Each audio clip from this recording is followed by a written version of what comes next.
Welcome, everybody, to another episode of Your Spiritual Journey.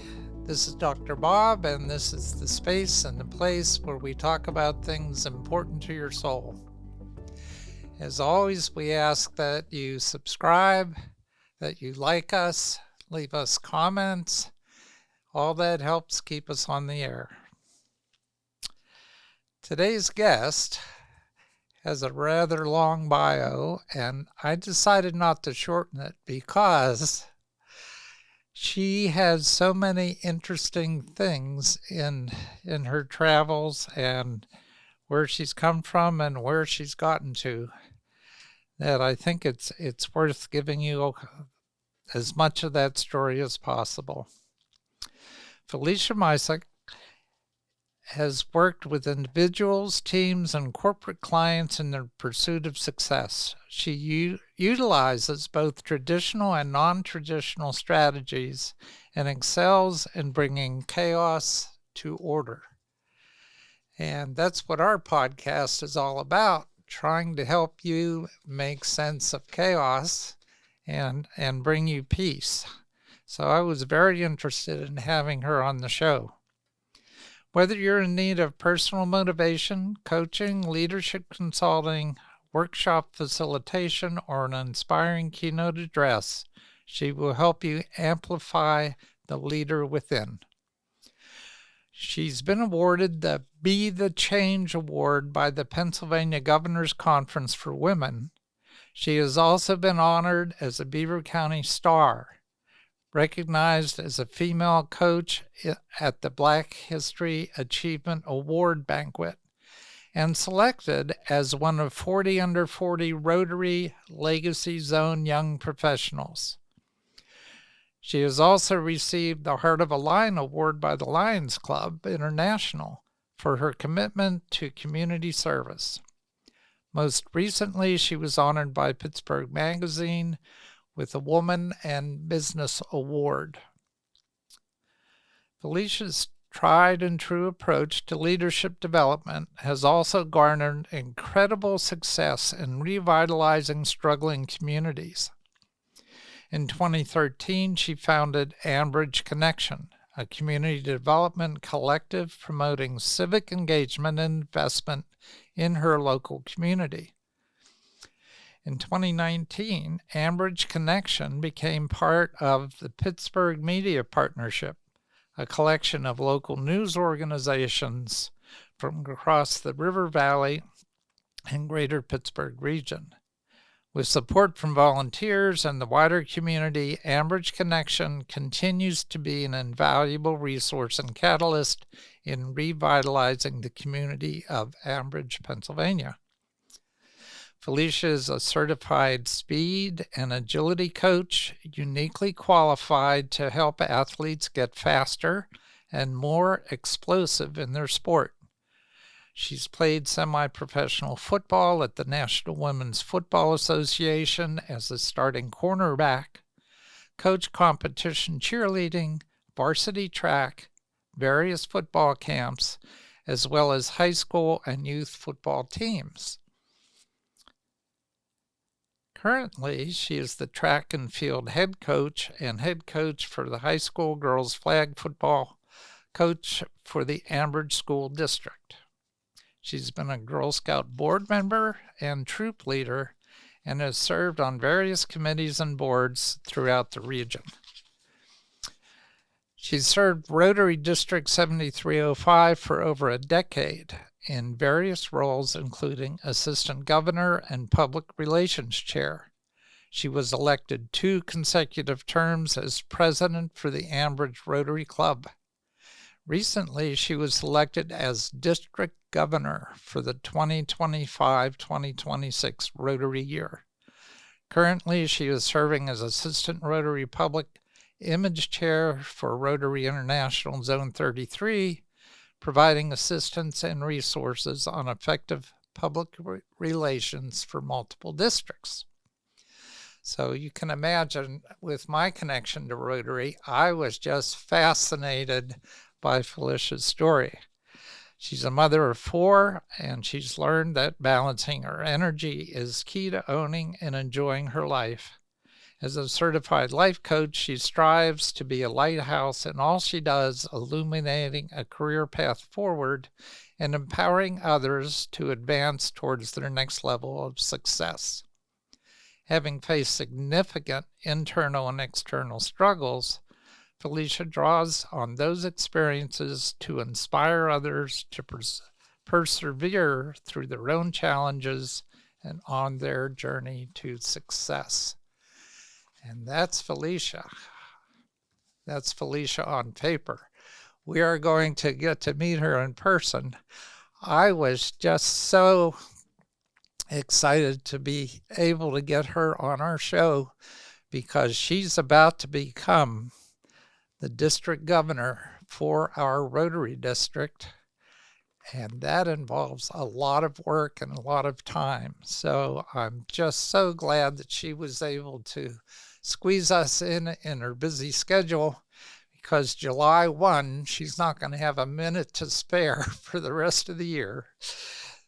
So Felicia, as we always do on this show, I'd like you to relate your spiritual journey from childhood until now, and then we'll talk about some of your current challenges.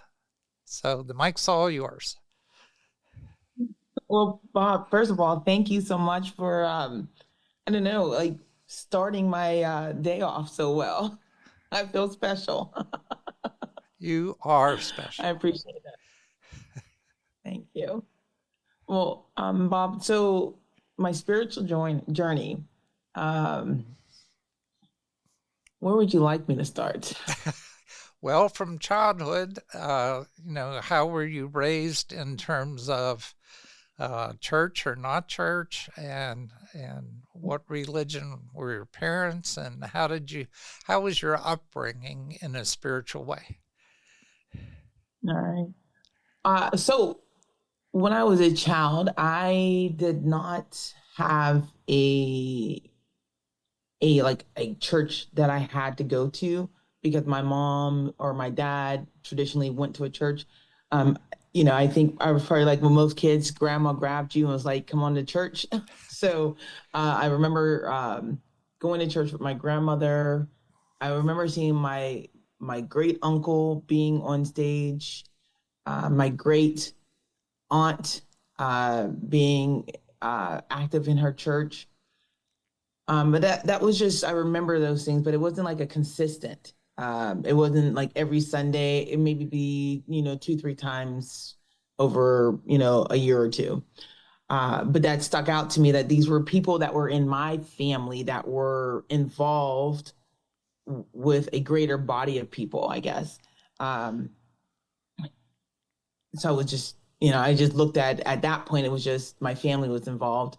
And I remember, wanting to know what's going on. So I would listen, and they would be cute songs that would be sung around me. So I would get into the songs. Some of them were very emotional.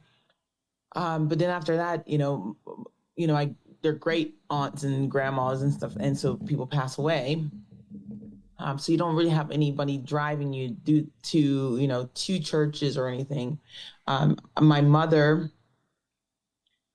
she had 4 kids, and she was, trying to provide for us. So she just definitely was mostly working while we, were on our, I won't say on our own, but, back during that time, I just remember being outside all day long.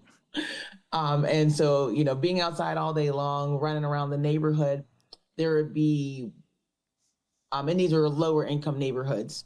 So there would be a number of people who would come into the neighborhood and just talk to kids. So we would be at the playground, randomly, a group would show up. We would be walking around the streets. You'll see people walking around the streets. And it was normally like a bus or a van. And you would think, to this day, I keep thinking that is quite strange, random people coming into your community in vans and buses talking to kids.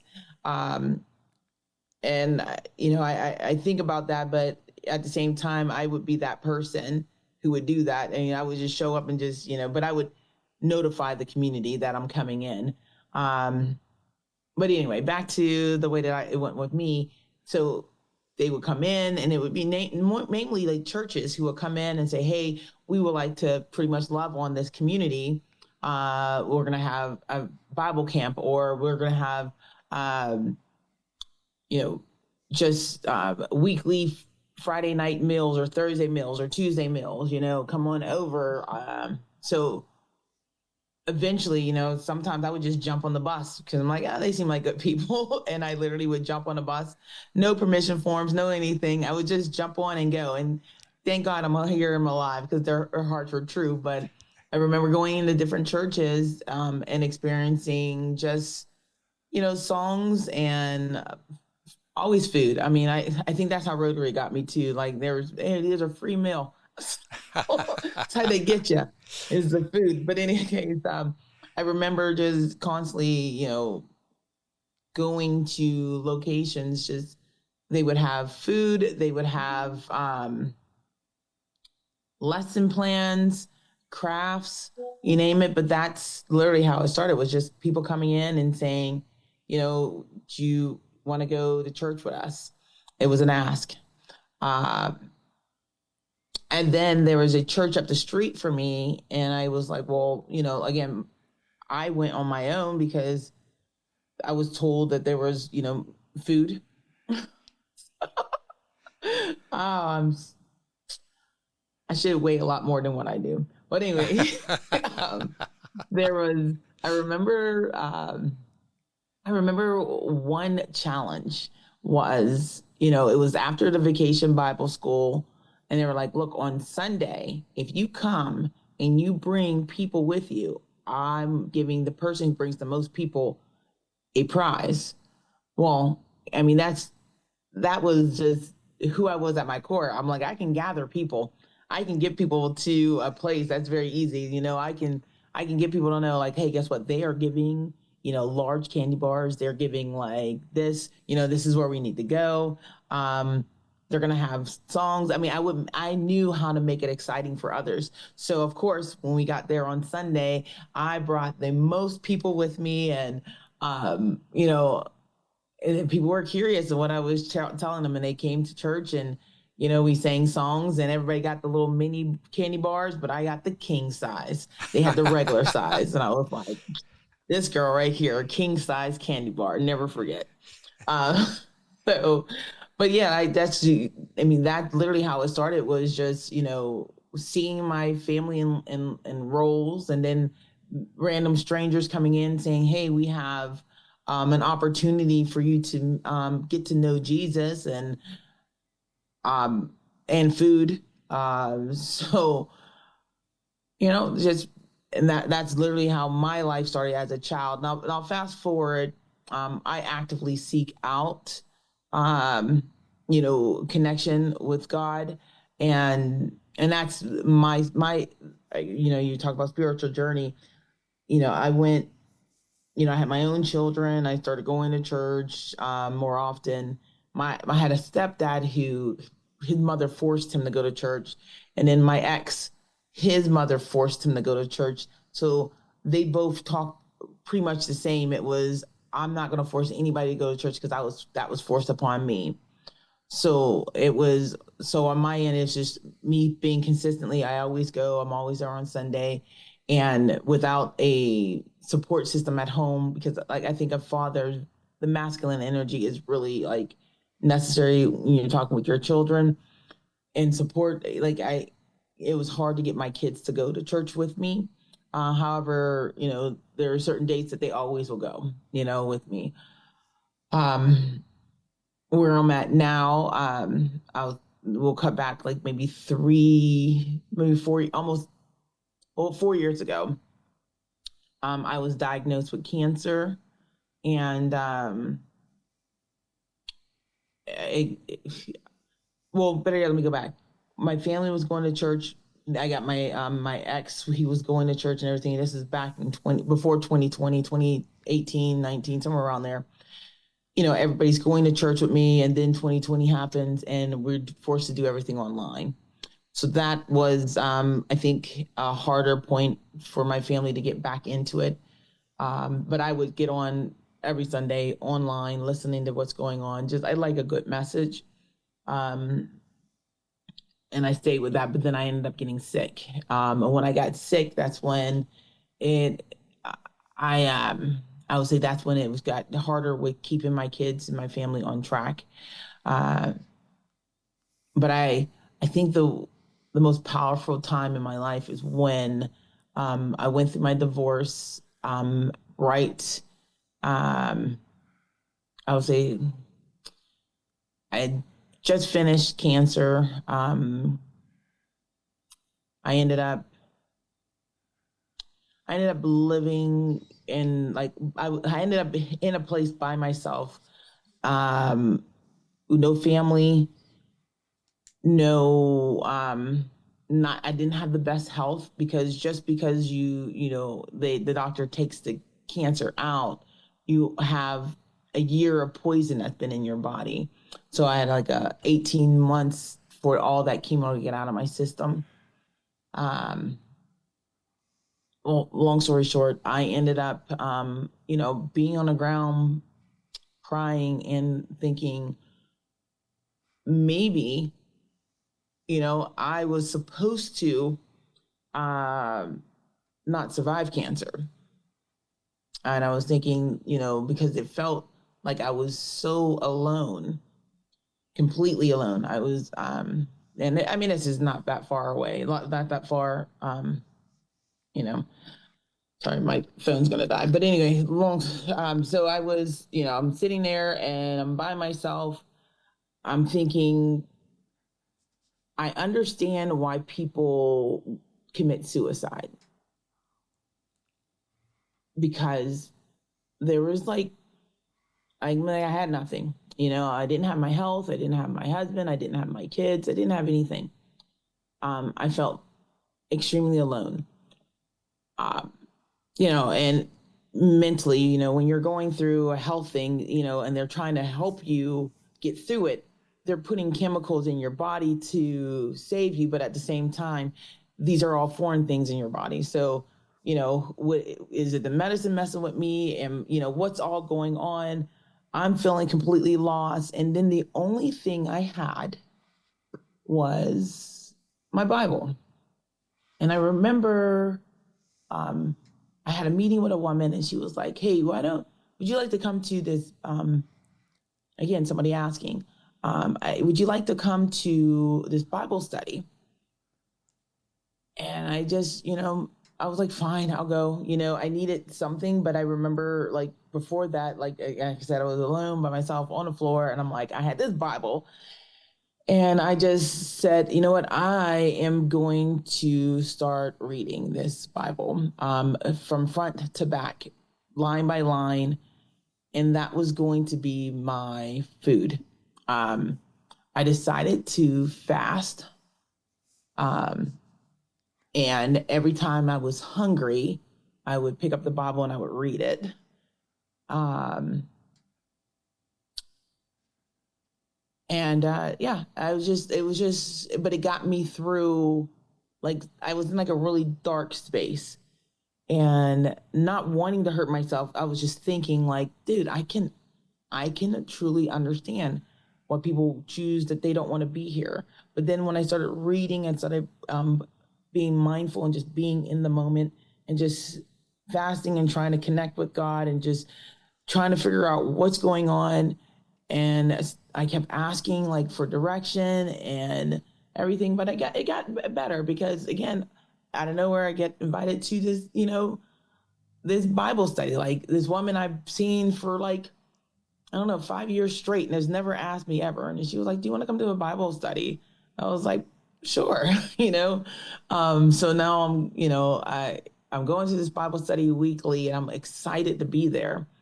And we're having conversations, and then what we're studying is just, and I'm a curious person, so I'm asking questions, I'm getting deeper into it, because again, I'm reading the Bible on my own, and I didn't really have another church because after COVID happened, that church I was going to just wasn't there anymore. Like, the church just ended up disappearing.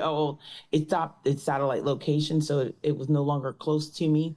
Then I ended up getting sick, so I didn't really have a place. So then, I lost everything. And then I ended up gaining like a whole church again that I started going to, and I'm reading and I'm doing great on that end. And now, fast forward to, just probably about a year and a half ago,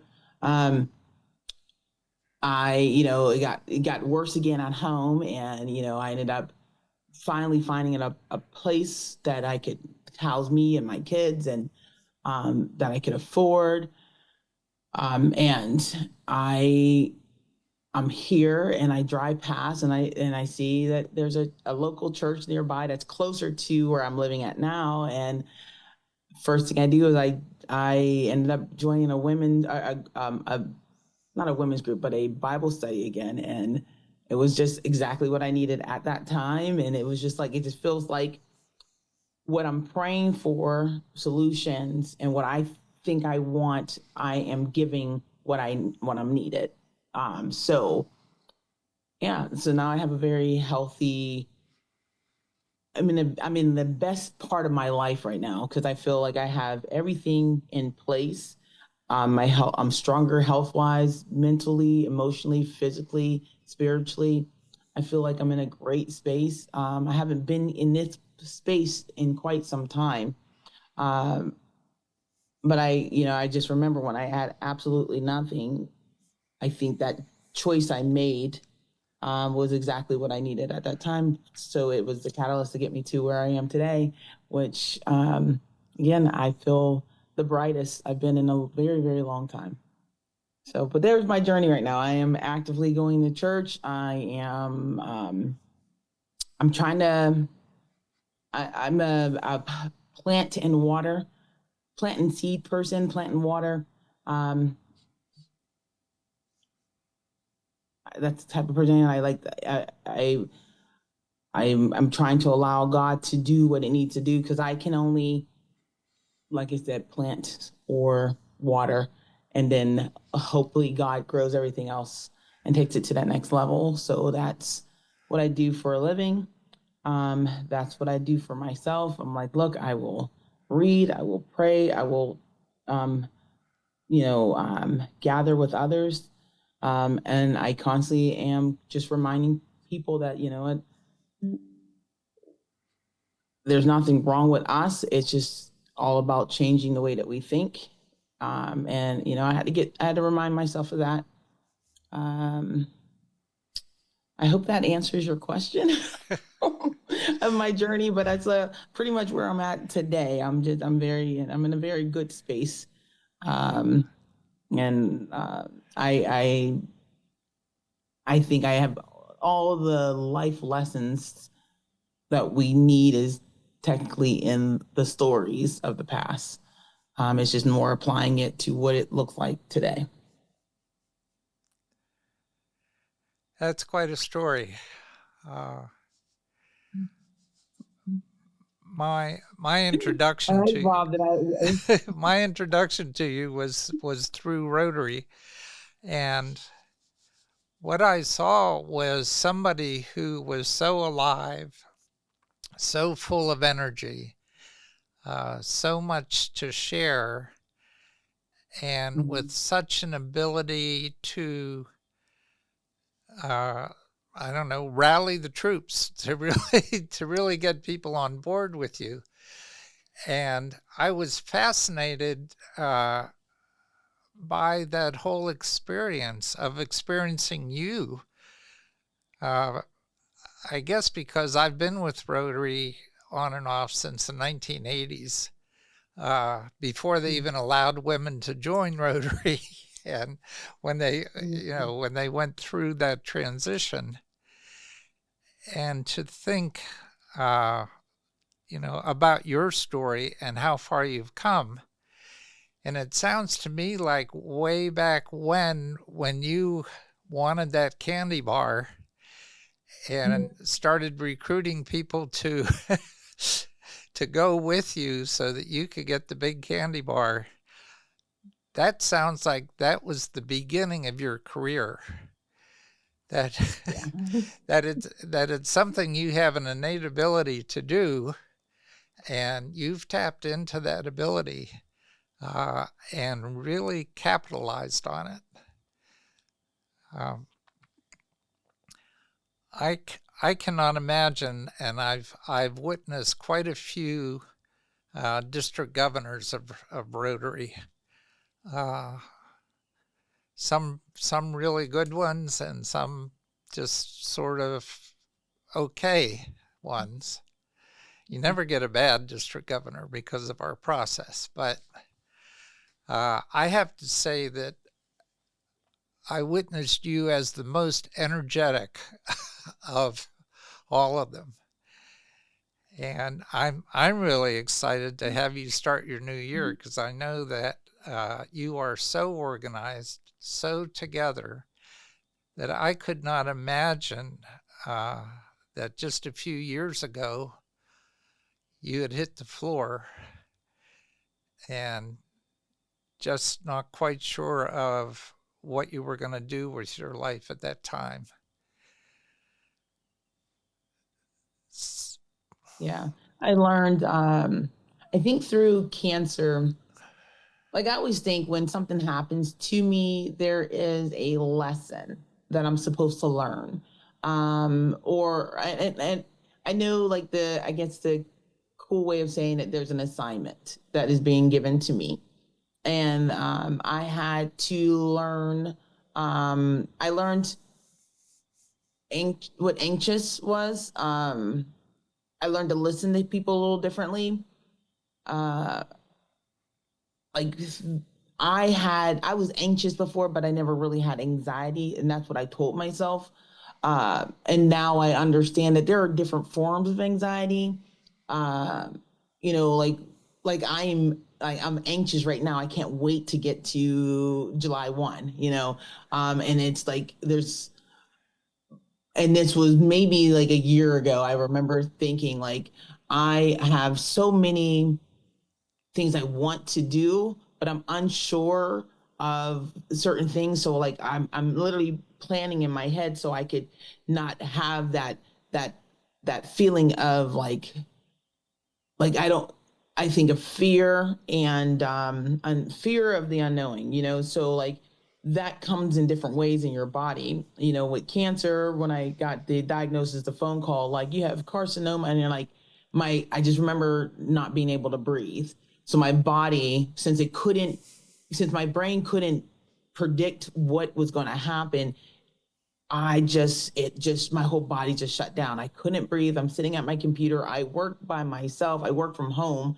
So like, and I'm sitting there and I get off the phone and I'm just sitting there and I just stopped breathing. Like, and I'm trying to catch my breath, doing all this. And I'm trying to figure out what's going on. And I just needed to like recenter myself. I remember, now when I think about the district governor path I'm on, um, the way that I operate is I always think about the things I can't control. So I had to apply that with cancer, like, okay, I don't know what's coming on, but what I do know is this is what I can handle right there, right in front of me.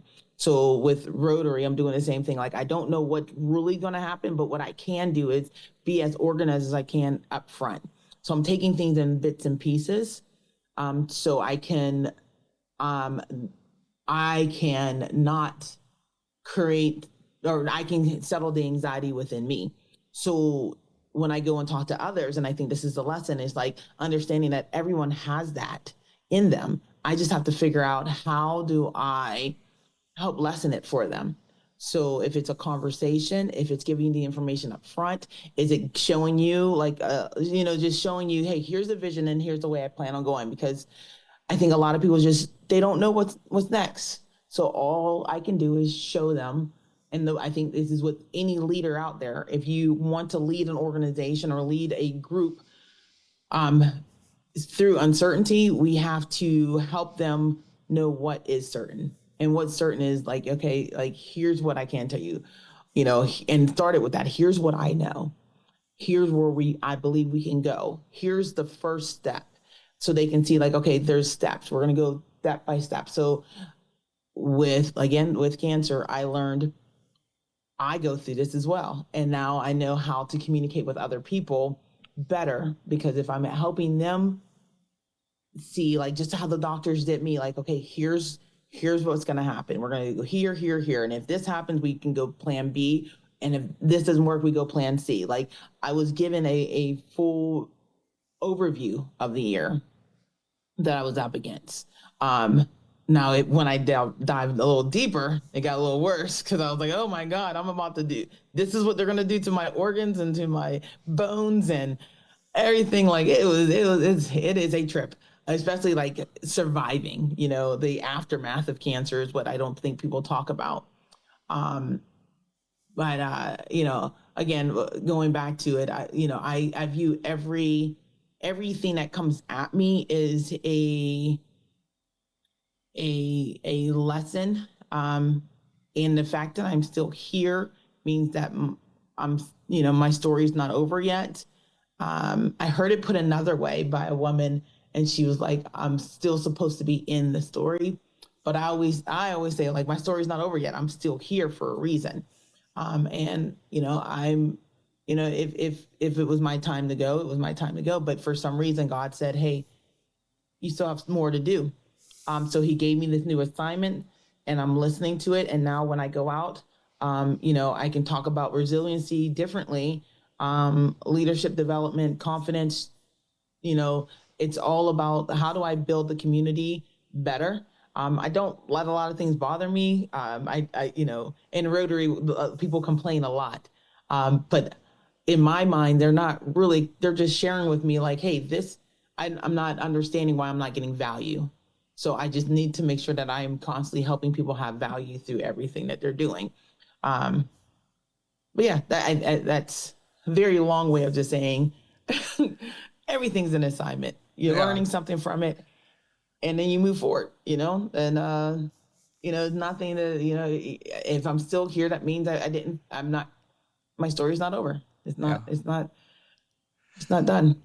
So there are a couple stories I'm interested in hearing about. One is, how did you get into football and this coaching role? And, what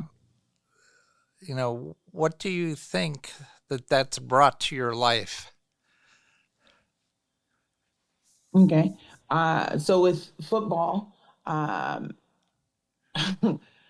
so I have brothers. I'll start there.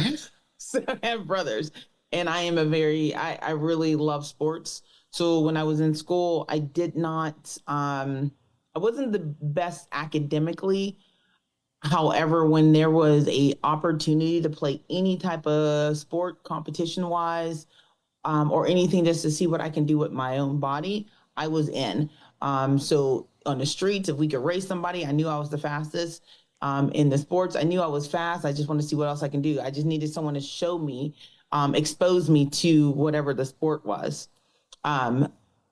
So again, I think it might be because the environment I am in is all males, and then there's me, so like, well, what I'm used to just competition. So now, I in high school and stuff, I was a cheerleader.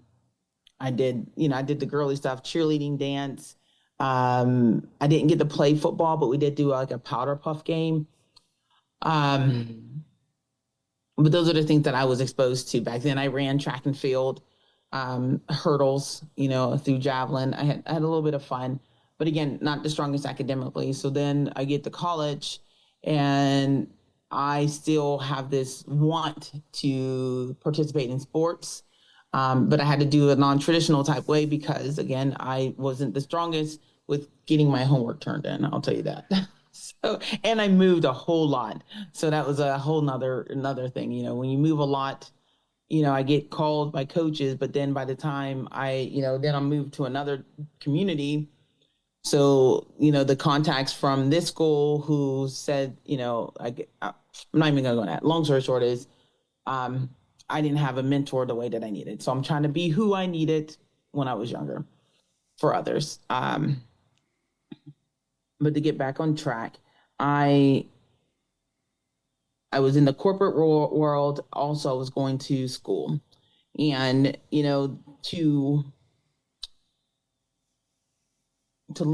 let go some steam. I saw I needed to do something. I saw a commercial on a public access television saying that they're looking for women who want to play football, and it was tackle. So I went to a tryout and I made the team. And it's called the Pittsburgh Passion.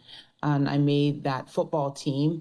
I wanted to be a wide receiver, but I ended up becoming a cornerback.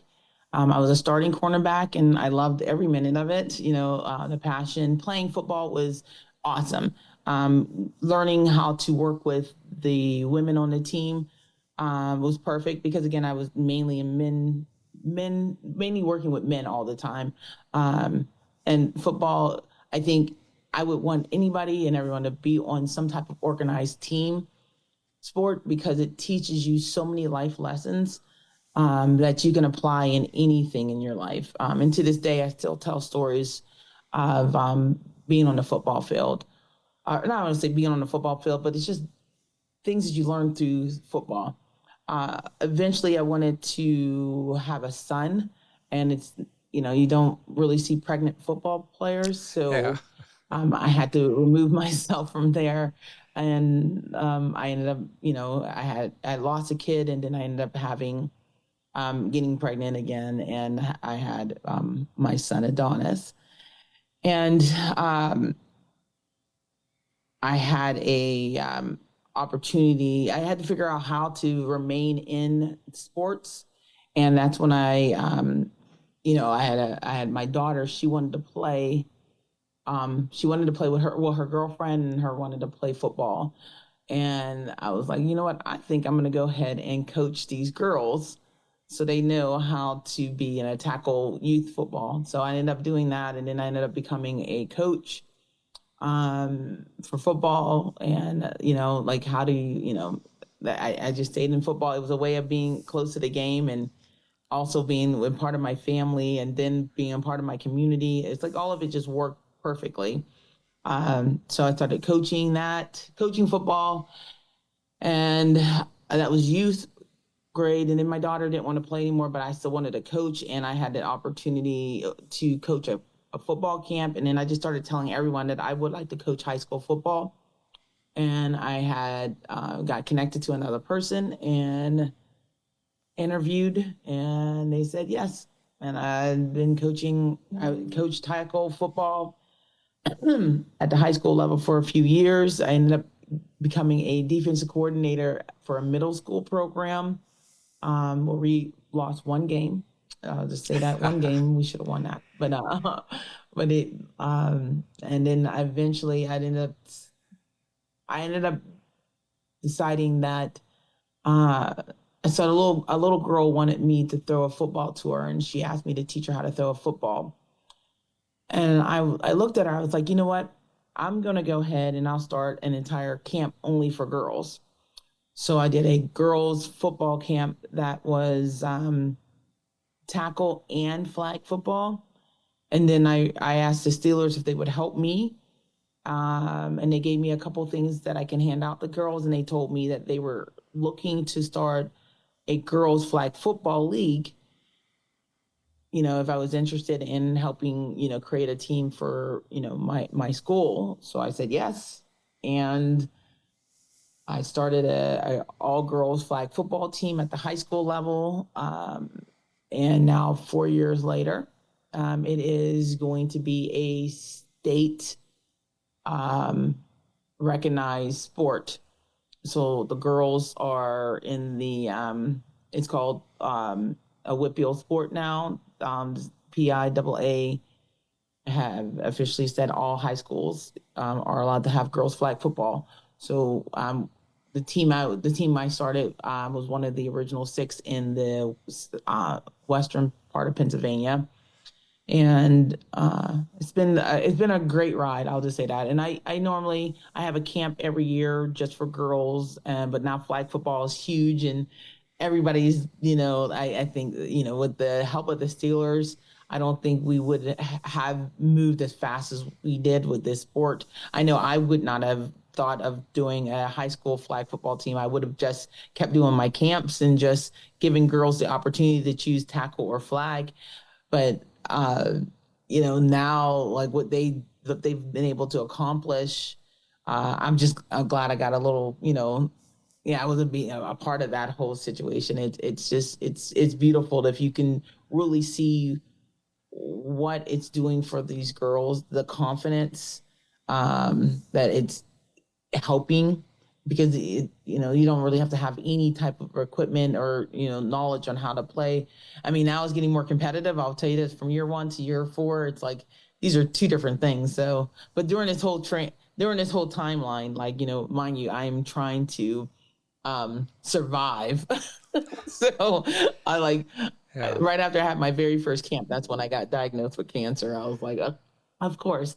But the thing is, I knew that the following year I was going to be able to have a football team. So like that was one of the things throughout the whole cancer time. I kept thinking, I have something to look forward to. And I think that's the thing you keep going back to in your brain. Like, you have to tell your brain, like, you have something to look forward to, something that's coming up, and I think, that with any story that you read, there's always something that you're trying to get to, you know.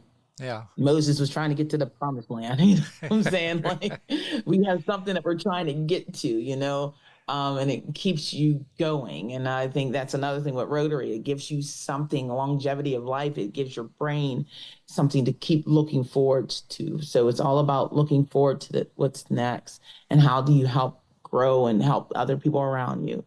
So that's just who I am to my core. So I Yeah. just constantly trying to help develop the next person. So it was Ambridge High School where you formed this team, the flag Yeah. football. Yeah. Okay. Hmm. So the other story I'm interested in, of course, is your Rotary story. How did you get introduced to Rotary? Why in the world did you decide that that was a path that you wanted to take? And Yeah. how is it that you've risen to the heights that you have within Rotary? I think the thing is, I missed the meeting, like, and that's how you get to just keep missing it. Do well in between, and then they were like, you know what, she did well here. Let's just go ahead and give her this.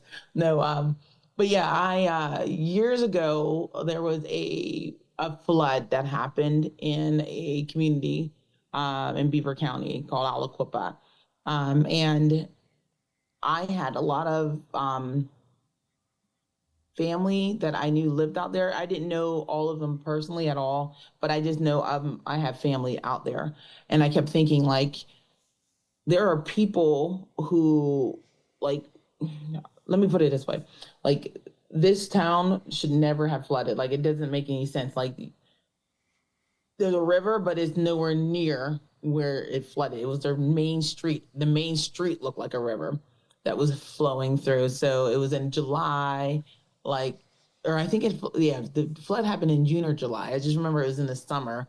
And what I did was I just organized a whole lot of people to, help anybody that's out there. Like, I know I have cousins and stuff, out there. I'm like, even other people, like, just anyone, period. Let's just go ahead and raise some money to help the people who are renters. Because when I'm listening to the stories online and like on the news and stuff, it was like, you can, if you own the houses, you could, get help. And I'm sitting here thinking, like, not everybody owns it. So the landlords are making out, but then the renters are hurting. So I was thinking, how can we help those people? How can we help anyone? I love music. I love art. So I got a lot of my friends together, and right before that, I was already doing music shows, because my brother is like my brother is very good, talented, singer, rapper, everything. So I was putting on underground art shows, or I don't say art, but different genres. Like, you name it, I don't care what you did, as long as you were creative, I did shows. So I took that knowledge. I was like, what if I did a big concert to raise money? So I did a concert to raise money for the people of Aliquippa. But on top of that, I started getting in contact with other people and thinking like, well, this is not going to be enough. So how can I take this to the next level? So um, it ended up going from a concert to an entire um, volunteer organization against disasters, which is called a VOAD. We ended up getting funding. We ended up creating an office. We ended up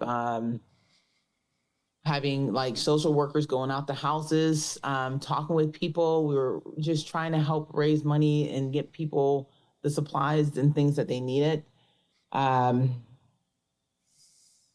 Which led to someone nominating me for an award.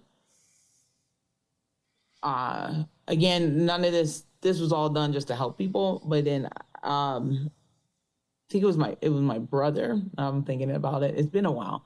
My brother is the one who nominated me for the award from the governor, Pennsylvania governor, and I can't remember the name of it. I'm not trying to be difficult. I just can't remember it offhand. Yeah. And not that it didn't mean anything to me. Please don't take that the wrong way. It's just I was a long time ago, but it was a governor's award that I received. Was that and the Be the Change Award? Yes, Be the Okay. Change Award, which I didn't think I won. I'll be completely honest. I just got told that I was nominated and I'm in like one of the finalists. So we get there and they put us all in a room, and we're all in the room, and I get told right before, or somewhere around that time that I won, and I'm listening. I'm like, I'm feeling really like unease because I'm like, I'm not want to tell all these women that I won, and because no one knows, but they told me that I was gonna, so I can say something, be prepared to say something. But and it's like this lady went to a whole nother country and did stuff, and I was like, wow, she's awesome. And like she didn't win, so I actually felt kind of ashamed. I'm not gonna lie that I won, because I thought everyone around me were so good.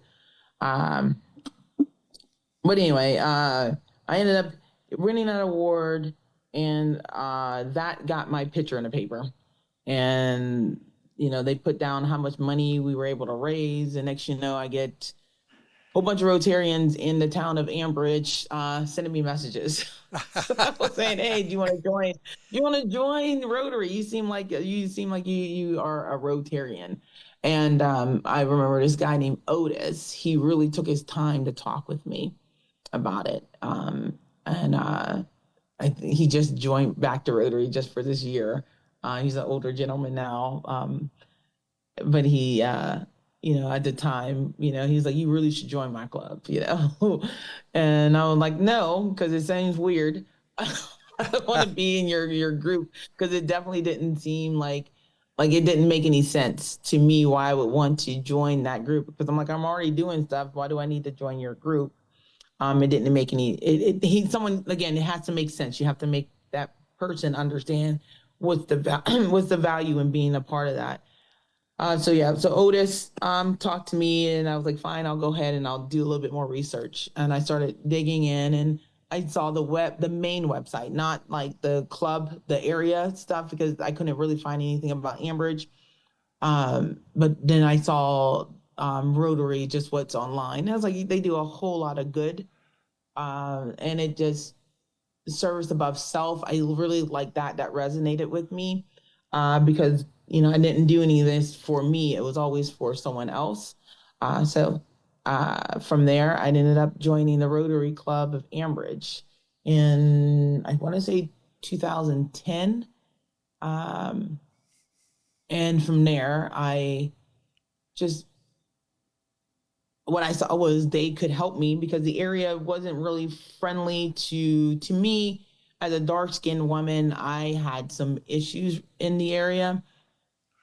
And I can back that with a lot of things. I can back it up. But the whole thing is I always wanted the people to see what I can do if we work together. So I did a lot of projects, and I would do it through Rotary, so I could get them done. And then Rotary allowed doors that were previously closed to open for me. So I think that was one of the biggest things that Rotary was able to do for me, because, I saw a need in my home community. Well, I mean, I lived in Baden, but like it was still the school district kind of tied us together. And with Rotary, I was able to go to certain places and get, say, hey, look, the Rotary's going to, we're doing this, let me do a car cruise. Let me do this. Let me put some lights over here. Let's, I wanted to do, like, I saw kids playing basketball in the dark, and with Rotary, in their district grants, I was able to, we were able to raise money. I presented the idea to the club. The club said, sure. We raised the money. We got a matching grant. And then we went to the borough and was like, hey, you know what? This is what we want to do. They approved it and they donated all the labor. But I think if I would have did that on my own, I don't know, would it have worked as much? I'm not sure. But I know I felt that this was a team effort. And I think collaborating as a team makes society grow and be better, because instead of it being like all about one person, it's about we did this together and now we are connected and we are building relationships and we're looking out for the kids as a group. So I think that always makes things, this way. I just think it doesn't make you feel alone. So, and leadership can be very lonely. So yeah, but then, and as you move through that, I had different district governors come to my club. And this is why I plan on going to every club, because I think meeting the district governor in my own space just made me think like the first one who spoke to me made inappropriate jokes. However, what I saw was he was awkward and he was trying to figure out how to connect with me, because I don't look like most Rotarians in Southwestern PA. I know that our districts combined, but the district I was in 115 years have never had a Black district governor. So, this guy at the time was trying to connect with me in the most awkward, worst way ever. So I'll just say that. But the fact is, he was trying to connect with me, and that was his objective. The next district governor that came into my area, he just was like, I need help with a project. Bill Seeger is his name. And he, just wanted help. And I was like, oh, I can do that. I'm creative. And I made a booklet for him that's all about, how to do a fundraiser, and, it was just for everyone. So they could just learn how to do a fundraiser very easily, a fundraising booklet. But he asked me to do something, and it was able to help multiple clubs. And I didn't, I was just happy to, help somebody. And I did one thing. And then I had another district governor who I decided one year I was going to put in, they asked for ads. So I just put in an ad about, I do social media work. I can, marketing, if anybody needed help with marketing.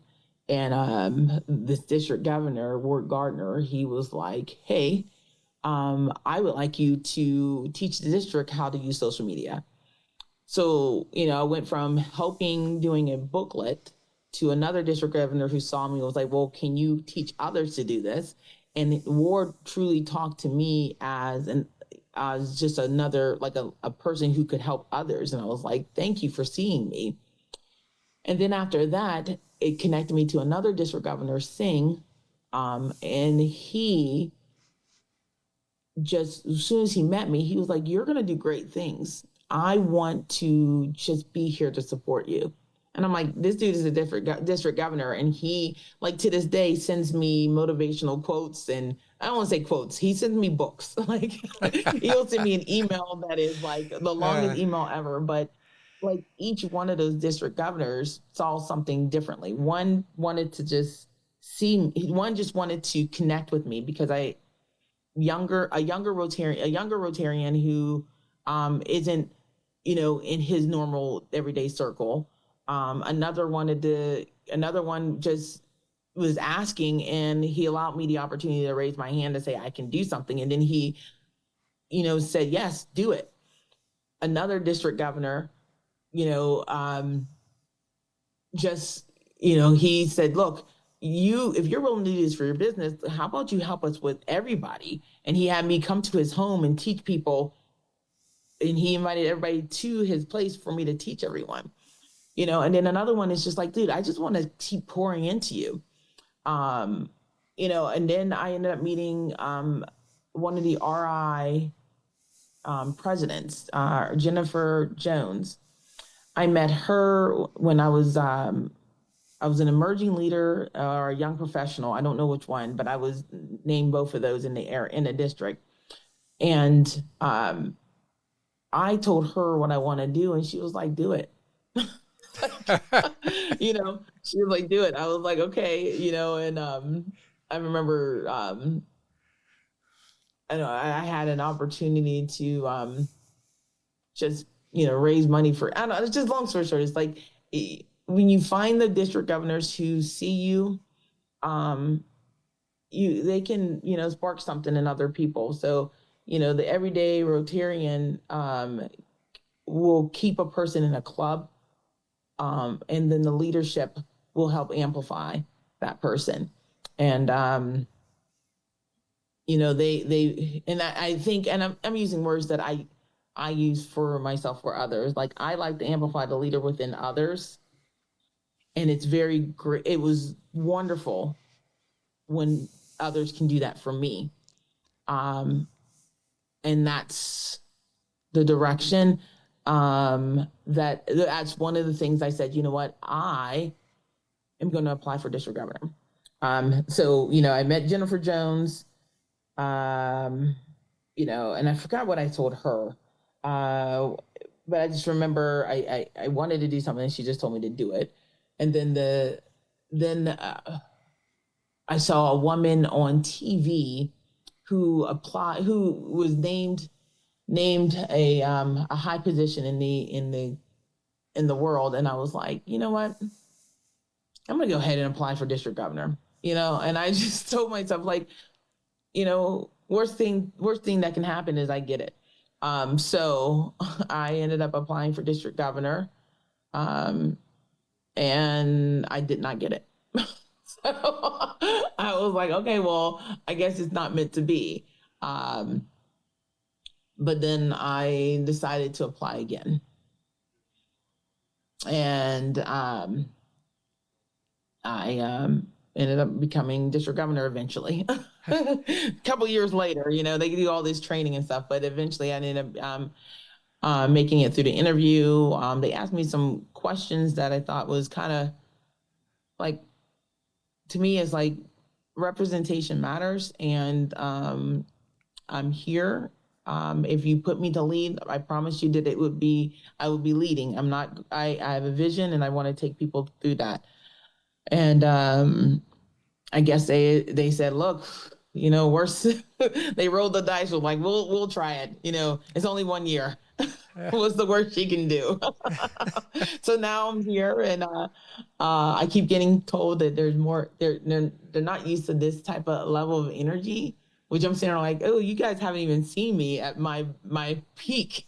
So, so I'm just like, you guys, this is laid back, but yeah. But yeah, I'm here and I'm ready to have some fun with Rotary. Well, You that's know, and pretty exciting.